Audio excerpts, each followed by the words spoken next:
Pada tahun 1549 Masehi, Sunan Kudus atau dikenal sebagai Ja'far Shodiq mendirikan Masjid Al-Aqsa di Kelurahan Kauman, Kota Kudus.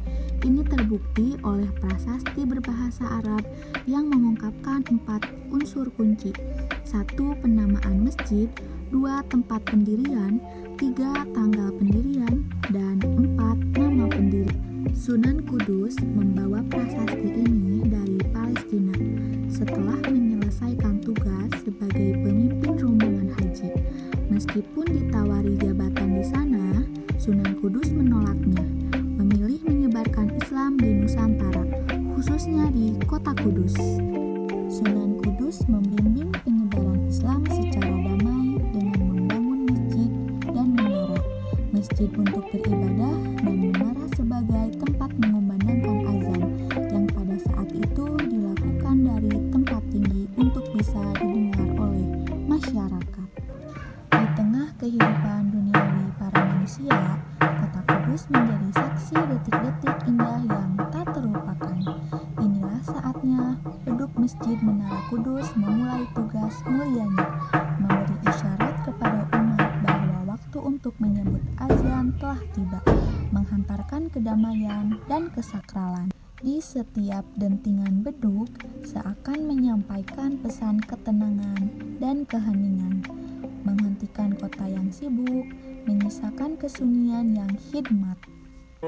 Di bawah langit yang indah, beduk Masjid Menara Kudus melantunkan irama suci, mengiringi umat dalam kebersamaan.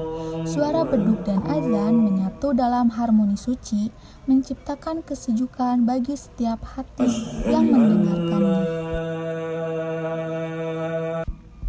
Dalam detik-detik ini, setiap doa yang terucap, setiap sujud yang dilakukan menjadi bagian dari perjalanan rohaniah yang penuh makna. Dalam keheningan, beduk Masjid Menara Kudus menyudahi pemukulannya, memberitahu kota bahwa ibadah telah dimulai. Detik-detik pemukulan beduk adalah pelukan suci yang mengantarkan kita dalam kehadirannya, merayakan keindahan dan kedamaian di setiap dentingan beduk yang merdu. Arsitektur bangunan ini menggabungkan unsur-unsur Jawa, Hindu-Buddha, Islam, dan Cina, menghindari kejutan bagi masyarakat setempat.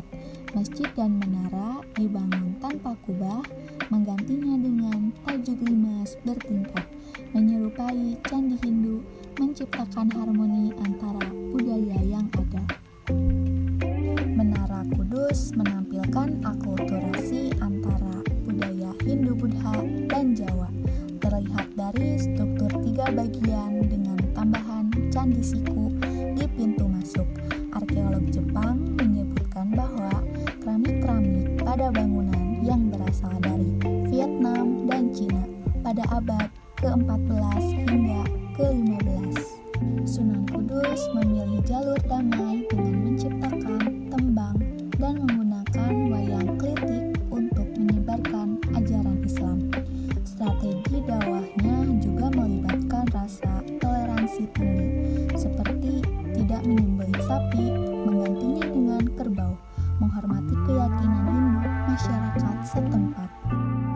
Sunan Kudus juga menciptakan tembang untuk menyampaikan pesan agama secara indah dan menarik. Masjid Menara Kudus dengan sejarahnya, arsitektur yang unik, dan nilai-nilai toleransinya terus menjadi bukti keberagaman dan damai di Kota Kudus. Mari kita jaga dan lestarikan keindahan dan makna di balik setiap dinding dan menara yang menjulang tinggi di Masjid Menara Kudus.